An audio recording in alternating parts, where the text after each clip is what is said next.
Welcome to Radio on Fire, home of the Diamond K Show. Diamond K in the house. And now for your urban news and entertainment report. Here's your host, Diamond K. Oh my goodness. It's the Diamond K Show. Most people think that U.S. crime, the U.S. crime rate is rising. They're wrong, though. But 80% of Americans and about 92% of Republicans think that crime has gone up. It actually fell in 2023. Now, the familiar culprit for this mistaken impression that a lot of Americans have is actually simple. It's actually simple to get to the reason why. So as I said, crime in the United States has declined significantly over the last year. FBI data contradicts this widespread perception that law breaking and violence is on the rise. Because when you see it on the news, and we see it on social media, they only highlight certain things. A Gallup poll released last month found that 77% of Americans think that crime is on the rise. 77% think this, but they are mistaken. FBI data and other statistics prove that. The FBI data that I am talking about, which compares crime rates in the third quarter of 2023 to the same period in 2022, found that violent crime has dropped 8%, while property crime fell 6.3%. to what would be the lowest level since, get this, 1961. 1961. So you mean to tell me that property crime has fallen, violent crime has dropped? Why is this not national news? Why is this not being reported? Murder in the United States in 2023 plummeted to one of the fastest rates of decline ever recorded. Every category of major crime, except for auto theft, is down. This is not the story that you're seeing in mainstream media. This is not the story that they want to tell. But this is the truth. So here at Radio on Fire, your man Diamond K, I have got to give you these facts. 92% of Republicans, 78% of independents, and 57% of Democrats think that crime is rising, according to surveys. What are the drivers of crime? We talk about this all the time. The drivers of crime. The economy is actually in a good place. That is not what Republicans want you to believe. That is not what Republicans want you to believe. People have been conditioned, and it's difficult to counter this idea, this thought that crime is rising.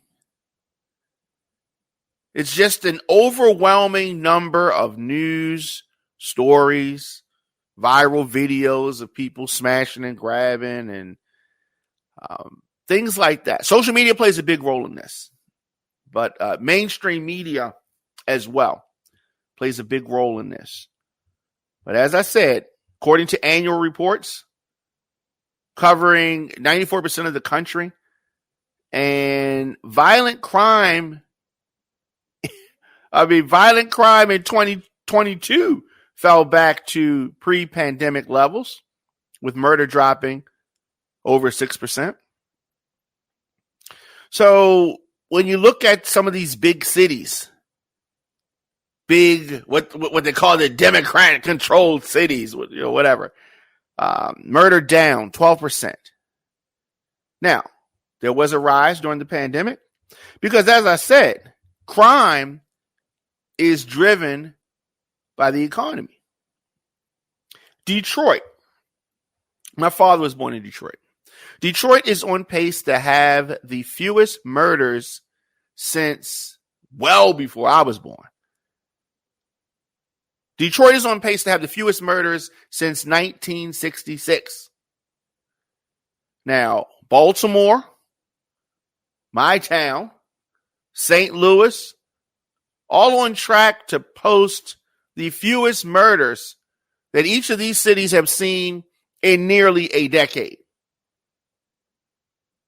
I'm sure that Mayor Brandon Scott, who is running for re-election, is going to try to tout some of these numbers, try to tout some of these statistics in his re-election bid later on this year. Now, Memphis and D.C. are still seeing increases in their murder rate, but they are outliers. They are exceptions to the trend. Exceptions to the trend. Crime in the U.S. is down. So why don't social media and mainstream media stories reflect that?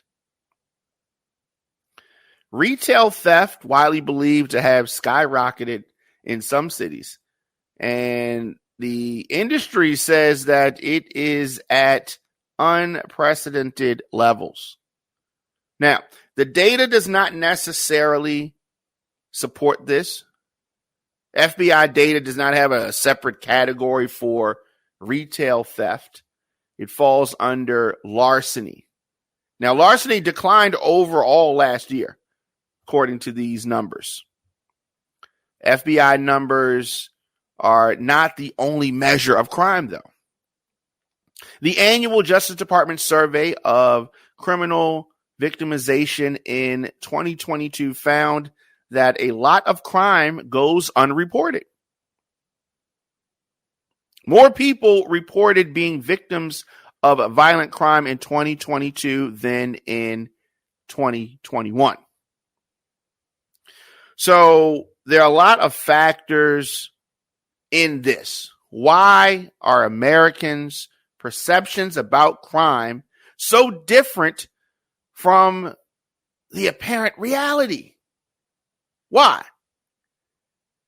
Now, there is partisanship at work. Republicans are more ready to believe that crime is increasing, while Democrats hold the White House. Now, media consumption is a big part of this. Media consumption. You have this thought process. You have social media viral videos of flash mobs on shoplifting sprees or carjackings in broad daylight. You're seeing that. The videos are being passed around on social media. We see that. There is a natural tendency for the news media to highlight disturbing crime stories. They used to say in the newspaper industry, if it bleeds, it leads. They want to push these type of stories to the forefront. But I want to continue to remind people, the 80% of Americans, the almost 80% of Americans, the 92% of Republicans that think that crime is up, you are wrong. It has fallen. Now, it is still higher than it needs to be. It is higher than we want it to be. But like a student who's trying to bring their grades up, but has not necessarily brought it up to an A, when they get a B, give them some credit, fam. Give them some credit.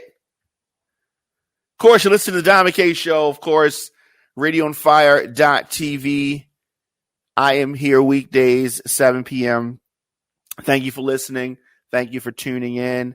I love to hear from you. djdiamondk at gmail.com. Of course, on all social media, I am at the Diamond K Show. Now, I want people to understand that when I say that crime is down, and it is, I'm not saying that we have reached the point where we need to be. Not saying that at all. I am just saying that when we talk about something as important as crime, when we talk about something as serious as that, we have got to tell the actual story. We have got to let people know what is really, as they say, going on. Now, we have a voicemail number here at the Diamond K Show. You can always leave me a message. We'll get to it. Sometimes I'll play them on the show. 443-492-9442 is our number. Definitely leave me a message.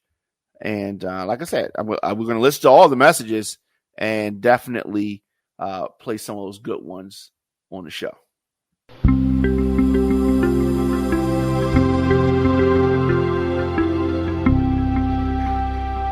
Don't forget, the best way to support what we do here at Radio on Fire is to become a member. It gives you access to the daily bonus show from yours truly, Diamond K, the regular show with no commercials. You also get access to our entire archive dating back to 2007 and plenty of other awesome perks like the On Fire Mix Show. You get bonus mixes, all of that. Go to joindiamondk.com. That is joindiamondk.com to get started and continue to help push this independent machine. So this has been, I don't know, a long time coming, because her getting this job as president of Harvard University, it ruffled some feathers. It ruffled some feathers when it happened. Claudine Gay, smart lady. However, sometimes folks are smart, but they forget to be wise. Claudine Gay has resigned as Harvard University's president. This, of course, comes after allegations of plagiarism and criticism over her comments about what happens on the campus of Harvard University. Anti-Semitism is at the forefront. Comments of what's allowed, what's not allowed. She had been facing this mounting pressure to step down in recent weeks. I think that she should not have buckled to the pressure, but she did. Now, in a letter announcing her resignation, she said that it was in the best interest of the university for her to go. There has been a lot of pressure put on her. It has been distressing to have doubt cast on my commitments to confronting hate and to upholding scholarly rigor, she said. Now, this is what I'm talking about. Smart people that forget to be wise. She was in a congressional hearing and she answered questions, moral questions, like an attorney. This could only spell trouble. She wasn't the only one, though. She said that this decision did not come easy. She said that it had been difficult beyond words. She wrote that, adding that her resignation would allow Harvard to focus on the institution rather than any individual. Now, ironically, I'm sure that they probably prepared her for that testimony. She said that she had been subjected to personal threats and racial animus. I don't doubt that. I don't doubt that at all. The exit of Harvard's leader plays into some very bitter campus wars that are going on right now. The 53-year-old served as president for only 6 months. She was the first Black person and the second woman to be appointed to lead the Ivy League university. Her tenure was the shortest in its 388-year history. Now, race plays a part in this. Now, some of y'all not gonna want to hear that. Some of y'all are gonna complain about it. But it is true. It is true. Harvard is one of several universities in this country accused of failing to protect its Jewish students following the attack, the outbreak of the Israel-Hamas war in the fall of last year. So we had that come about. Jewish groups have reported an alarming rise in anti-Semitic incidents in this country since that conflict began. There was a very tense congressional hearing last month. Dr. Gay said that calls for the killing of Jews was abhorrent. She said, however, that it would depend on the context whether such comments would constitute a violation of Harvard's code of conduct regarding bullying and harassment. And this is when she gave folks the ammunition that they needed to get her up out of there. This type of talk. She fell into a trap, if you will. So this comment prompted a whole lot of backlash. She later apologized in an interview with the university's student newspaper, but she should have got ahead of this. She should have been prepared for this. This was an easy layup, and all of these so-called smart people failed to do it. Dozens of politicians and some high-profile alumni called for her to step down over these comments. So the day after these congressional hearings, I was getting a tattoo, and I heard the hearings. They were being played ironically in the tattoo shop.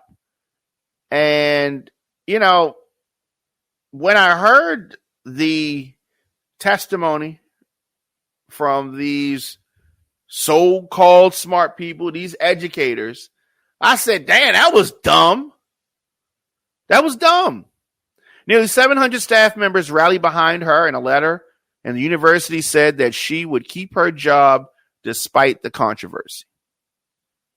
They prepared her for this, and she had to take the fall, fell on the sword, if you will. U.S. media outlets have unearthed instances, several of them, where there was alleged plagiarism in her academic record. Some recent, something from back in the day. Harvard's board investigated these allegations last month, and they found that 2 published papers required some additional citations. She didn't credit a couple people on 2 papers, like I said, but they said that she did not violate the standards of misconduct. She failed to properly cite some academic sources, and that emerged just hours before she resigned. The paper, they were published anonymously, and the Washington Free Beacon, that these claims, I mean, so, you know, she's gone. The university's 11-member governing body, the Harvard Corporation, said in a statement that Dr. Gay would resume her faculty position after resigning. So she's still going to work there, but she's not going to be the president anymore. And I think that really highlights the fact that she was put in this position with regards to the congressional hearing, and they knew what she was going to say. They approved of it, but the backlash has been too much. And it's just ironic that Dr. Gay, who is the second university official to resign following the December 5th congressional hearing, these so-called smart people get these easy layups wrong. This is an easy layup. It's an easy layup. The problem at Harvard or any of these other institutions is much larger than one leader. It's much larger than one leader. This was a Republican-led committee. It launched this probe into Harvard and other universities and said that the investigation would continue. This is what you call red meat for the base. Red meat for the base. This is something that Republicans will hang their hats on, I guess. Here's what's ironic. Republicans are very worried about this. But in the meanwhile, in a couple of weeks, the country could shut down. The government could shut down. They're not worried about rushing about that. They are focused on what's happening on these college campuses. And these are hypothetical things. And many Jewish people around the country are concerned. And so these hearings were worthy. But I want to see the same level of intensity towards getting some of these things worked out so that the government does not shut down. We're going to talk about the government shutdown and the pending problem that could bring up. Don't forget, the best way to support what we do here at Radio on Fire is to become a member. That gives you access to the daily bonus show from yours truly, Diamond K. The regular show with no commercials. You also get access to our entire archive dating back to 2007. Wow, it's been a long time. Plenty of other awesome perks like the On Fire Mix show. You get bonus episodes of that. Go to joindiamondk.com. That is joindiamondk.com to support what we do here.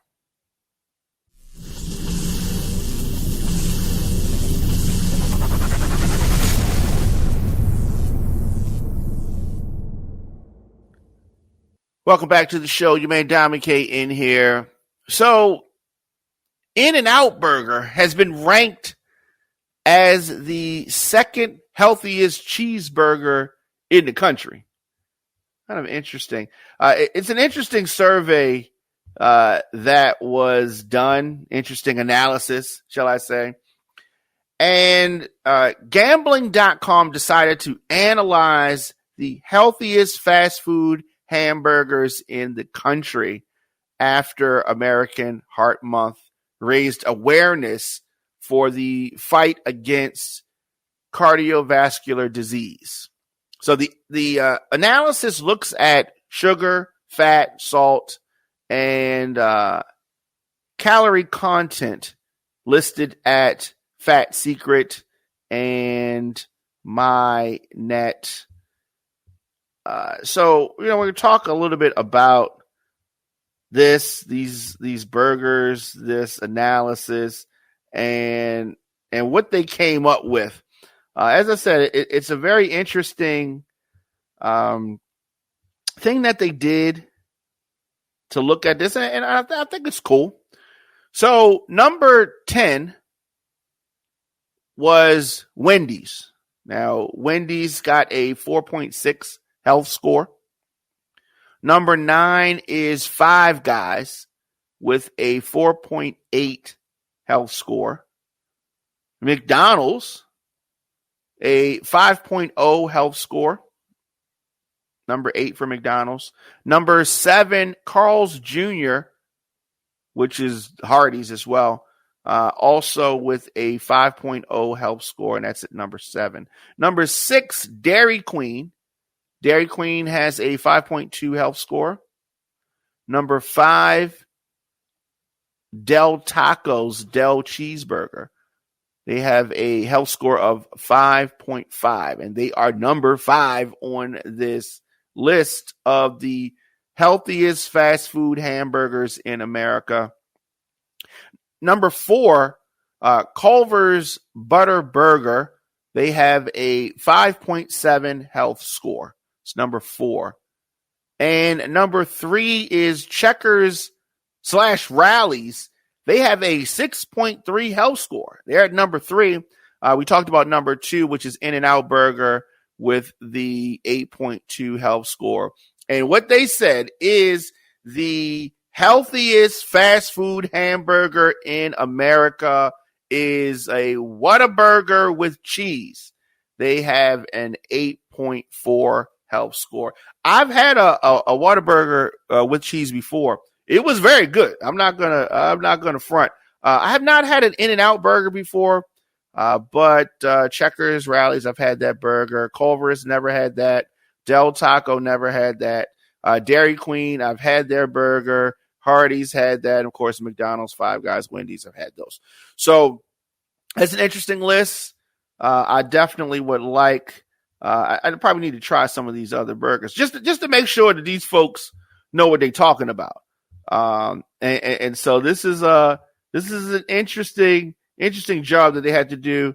Could I could easily chip in here if they need some help, but it's interesting to look at this and analyze this. And I think that it is so important to know this kind of stuff. Like this is important stuff, and you want to know what the health is of different foods. So there's this picture floating around. Not sure if you've seen it, but Jada Pinkett, she's going viral for this look. It's a selfie that she took. I mean, it's Jada. I mean, so she's got the whole. She looked like just on a quick glance, looks almost like a skinny version of Fat Joe to me. Kind of weird.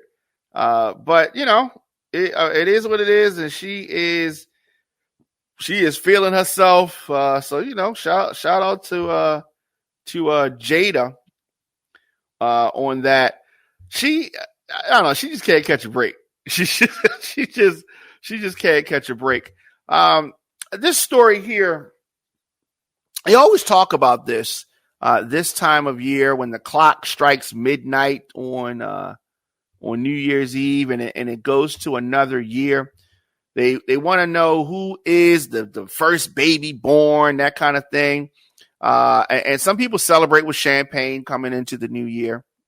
Others welcome their first babies into the 2024, right? So at Yale New Haven Hospital, some twins born, Solly Morris and Seven Morris, were born 3 minutes apart, with Solly arriving at 12:02 a.m. and Seven at 11:59 p.m. So needless to say, these twins born minutes apart are actually born in separate years. That is, I just think that is so interesting. That is like super cool to have something like that happen. So these twins actually born in different years. Wow.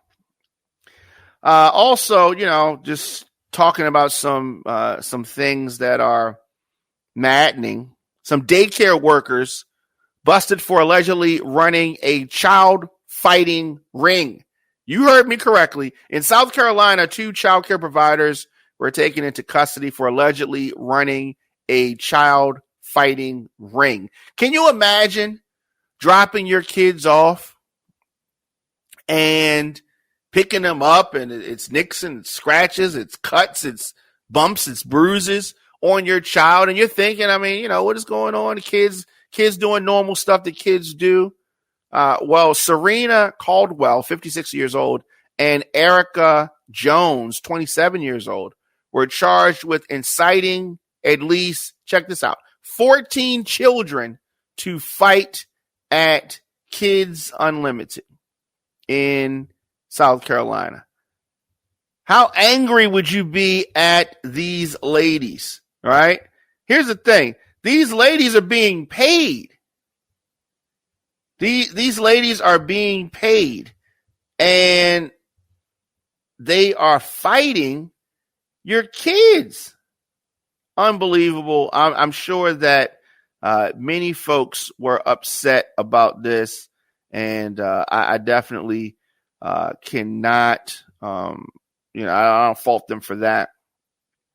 These daycare workers encouraging toddlers to fight, encouraging that. So deputies discovered the children were actually instructed by the suspects to shove, pull, and hit other children. So it's really unfortunate. It's really unfortunate. So they have been arrested. These ladies, both employees, have been fired from their jobs. So this is not something that the office, the management co-signed. They're saying we didn't co-sign none of this. But they have been fired. They turned themselves in on these multiple charges. And they should be arrested. This is out of control. This is out of control. So the allegations of child abuse and neglect happened at Kids Unlimited of Prosperity, where these ladies used to work. Sheriff Lee Foster said that the daycare reported the issue to law enforcement and has been fully cooperating. I just have no idea what these 2 ladies were thinking. It is behavior that is abhorrent. I can't imagine why they would do this. Can't imagine that. But as I said, these claims involve a 27-year-old Erica Jones and 56-year-old Serena Caldwell. So they have been in court, bond hearing, facing multiple counts, including contributing to the delinquency of a minor and unlawful conduct towards a child. 14 children involved. Now, ages 3 and 4 years old. 3 and 4 years old.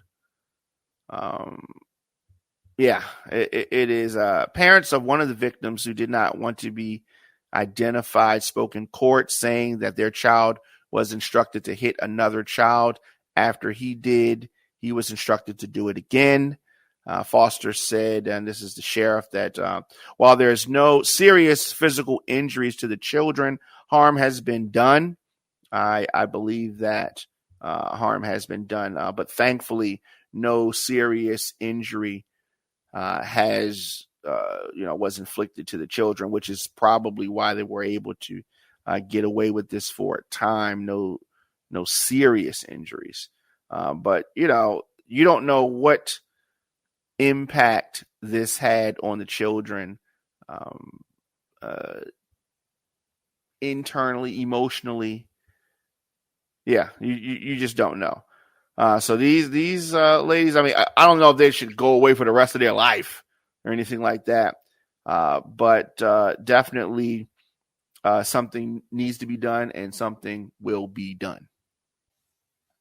This is an interesting story here. James Harrison, known as the man with the golden arm, he donated his special blood every single week for, get this, 64 years. This man donated blood every week for 64 years.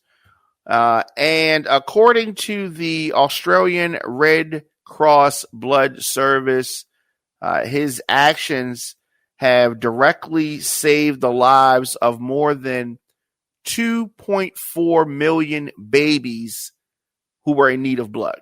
Now, Harrison's blood is unique. It has disease-fighting antibodies that have been used to develop injection, and this injection is called the anti-D, which helps fight against disease. His remarkable gift has saved lives of so many, and many people are actually inspired. So what got him, I guess, into this is that he had his own life saved during a chest surgery in which he required a blood donation. And that, touched him in such a way that he wanted to do the same for others. And that's an amazing story there. Every day for 64 years. Could you do that? I mean, I guess you could if you were if you were touched in that way. You got to be motivated, and it appears that this gentleman was motivated. Of course, on all social media, I'm at the Diamond K Show. Need to get in touch with me, djdiamondk at gmail.com, radioonfire.tv. So this Uber driver returned $8,000 that a teen passenger lost in his car. So returned $8,000. So Espan Camus has been an Uber driver for years and recently had this teenager who left a large sum of cash in his car during the ride. The teenager mentioned to the driver that his dad had given him the cash as a Christmas present to buy himself a motorcycle. I mean, he's having this conversation with this. This is so, I guess it's just a different time. So after the trip is completed, they both realized the cash was left in the car and reported the missing item on the app. Uber connected them over the phone. The driver returned the money back to the teenager without hesitation. The Uber driver says that when you do something good, it comes back 10 times. And so, that is true. When you do something good, good comes back to you. Could you have returned that money? Would you have? I hope that you would have returned that money. If that happened to you, I hope that you would have returned that. So since we're talking about, drivers, a delivery driver who won $4.8 million in the lottery still worked his Christmas shift. But this supermarket delivery driver who won almost $5 million, he won $4.8 million, which definitely made him rich enough to quit. But on December 23rd of 2023, he had his delivery shift at the same time. His partner said that they both intended to keep working to remain grounded. So almost $5 million, and said, you know what? I'm still going to continue to work regardless of all of this. And this happened over the Christmas holiday. And another thing that happened on the Christmas holiday, not sure if you saw this, this young boy was going around to different apartments in his apartment complex, knocking on their doors, ringing the bell and all that, to wish the neighbors a Merry Christmas. And he was doing this to help himself feel better since the passing of his mother. Just a heartbreaking thing, So definitely praying for this young man. And, so this is The holidays were on the other side of it, but it is still a tough time for a lot of folks. Tough time. Now, going a little north of the border for a moment, free tampons and menstrual pads are now required to be stocked in men's rooms in Canada following some new regulations. So in what I hope does not come here, the federally regulated employers, including federal public service departments, banks, airports, and train stations, must provide free menstrual products in all employee bathrooms. Canada's Prime Minister Justin Trudeau announced this. His administration is requiring all federally regulated employers in Canada to provide these menstrual products in all bathrooms to accommodate transgender employees. So the change to Canada's labor code was announced in the spring of 2023, but it went into effect last month and specified that menstrual products must be in all toilet rooms regardless of their marked gender. This means that every female identified, male identified, and all gender toilet rooms will need to have menstrual products. Canada's Employment and Social Department website said workplace bathrooms must have a covered disposable container in every toilet. Do you think that the U.S. should follow suit? No, I do not. But if you think that the U.S. should do this as well, I would love to hear from you. Tell me why I'm wrong. djdiamondk at gmail.com on all social media. I am at the Diamond K Show. Of course, we have a voicemail number, 443-492-9442. I'd love to hear from you. If you feel that, if you think I got this wrong, I don't understand, nor do I think that this is something that we need to be getting into.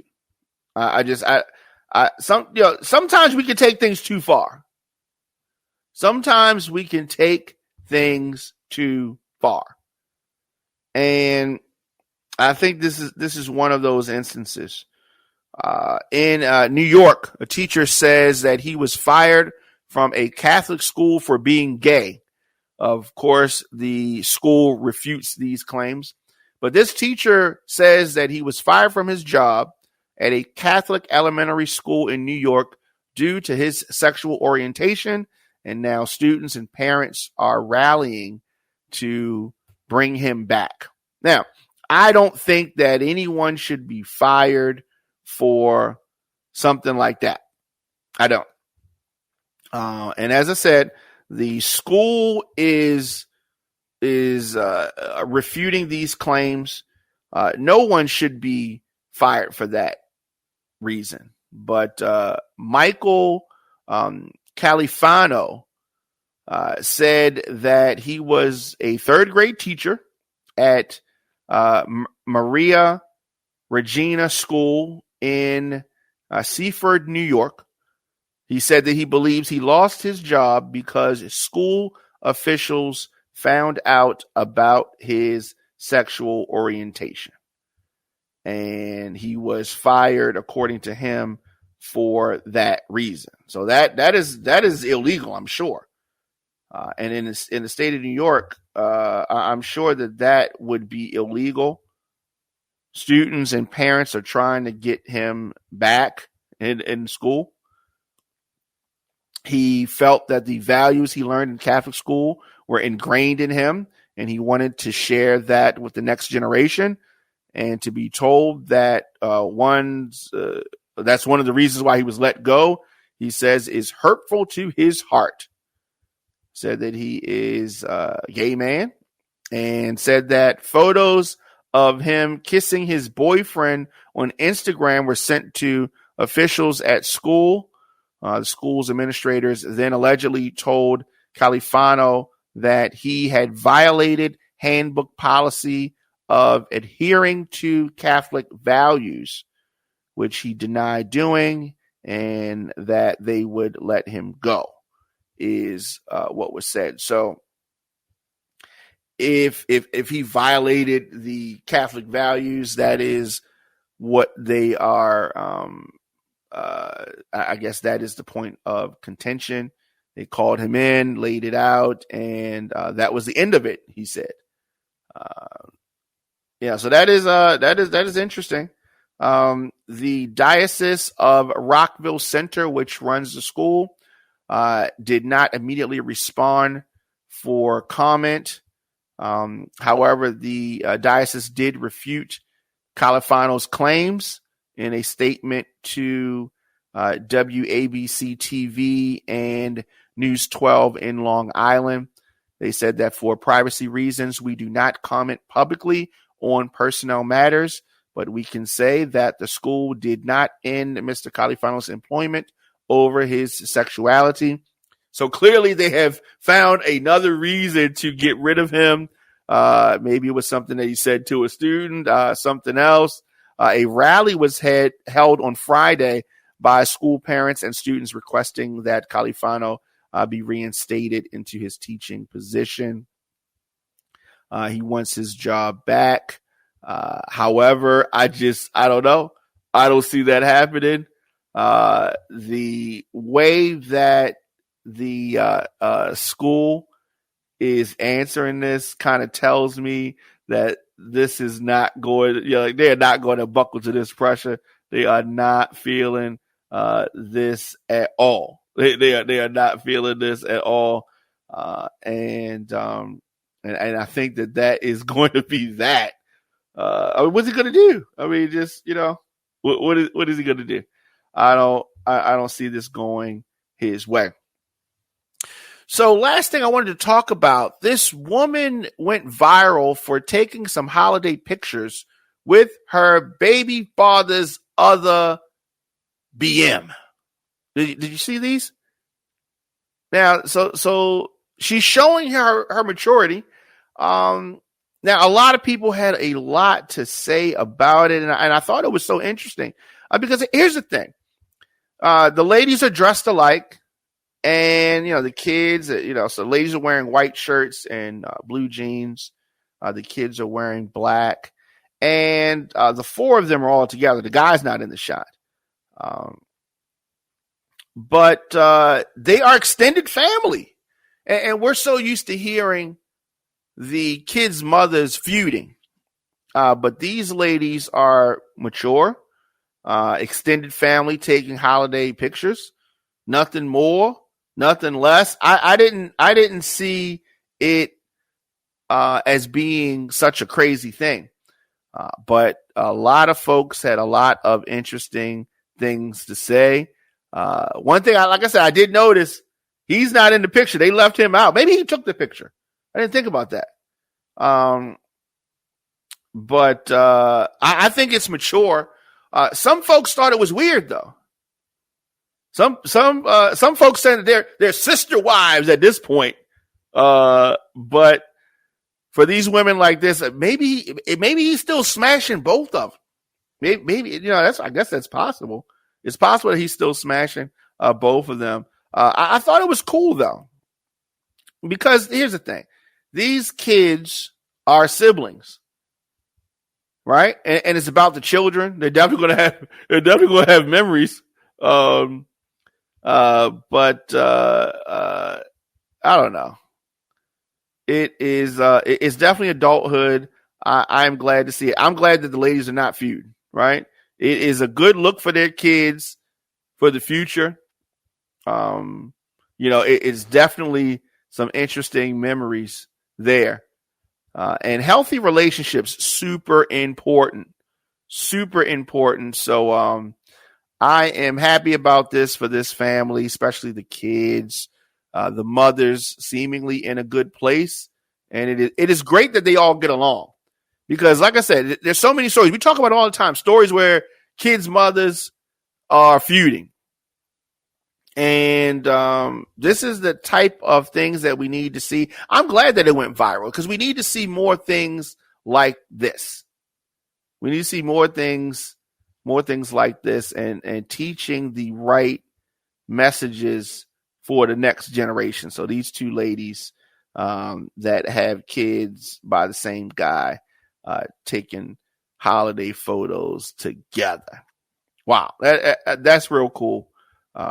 That is real cool. Last story before we get out of here.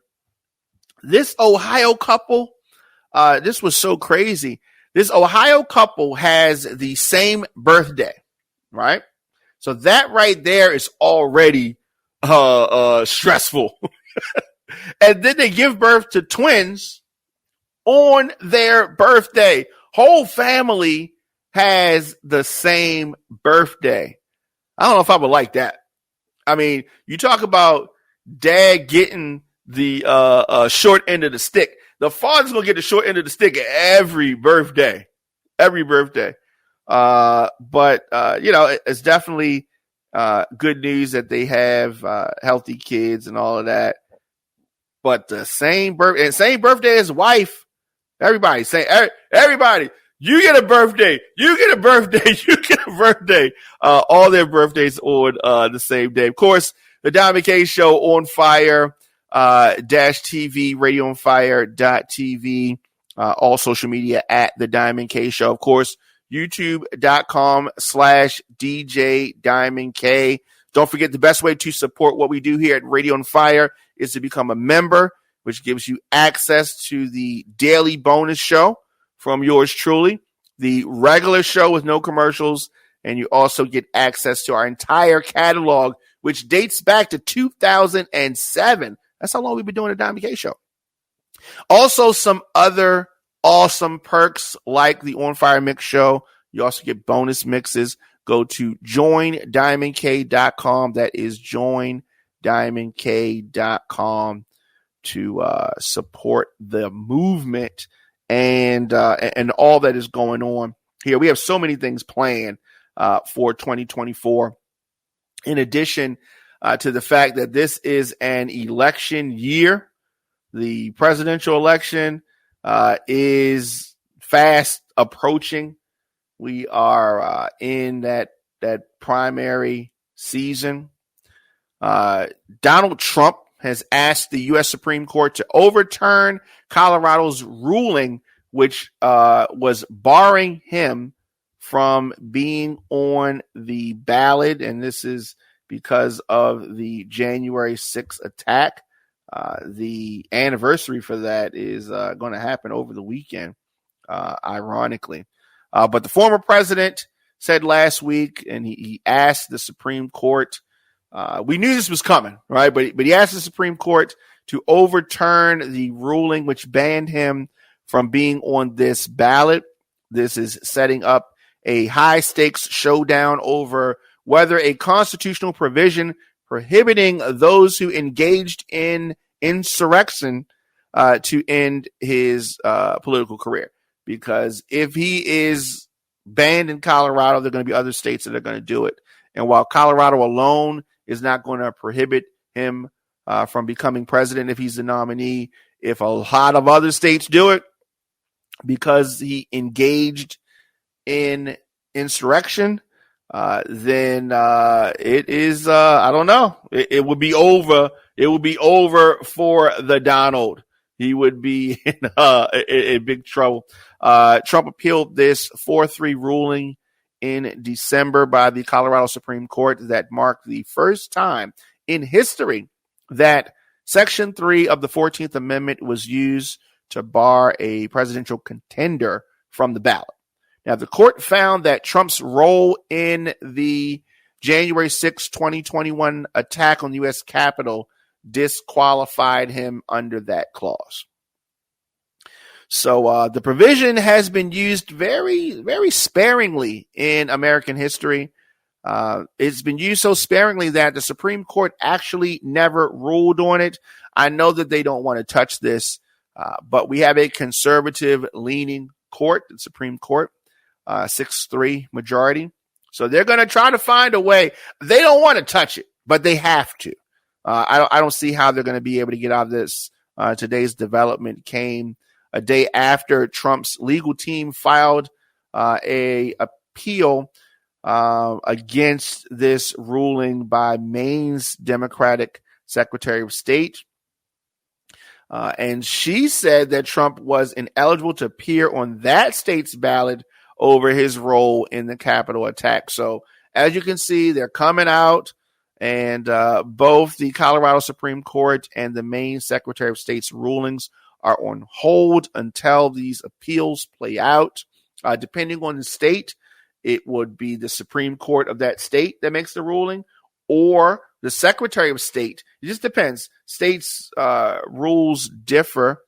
Now, Trump's critics have filed dozens of lawsuits seeking to disqualify him in multiple states. So he lost Colorado by 13 points in 2020. He does not need to win that state to gain either the Republican presidential nomination or the presidency.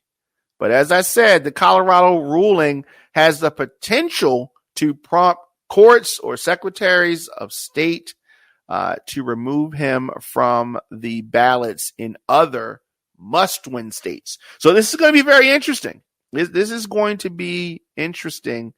And this new appeal that Trump has laid out to the Supreme Court also follows the one from Colorado's Republican Party. So they're trying to help out in that. I expect the high court will take the case because it concerns unsettled constitutional issues that go to the heart of the way the country is governed. Normally, they would try to find a way to kick this back down. I just don't see how they're going to be able to do it. They're going to have to take this up.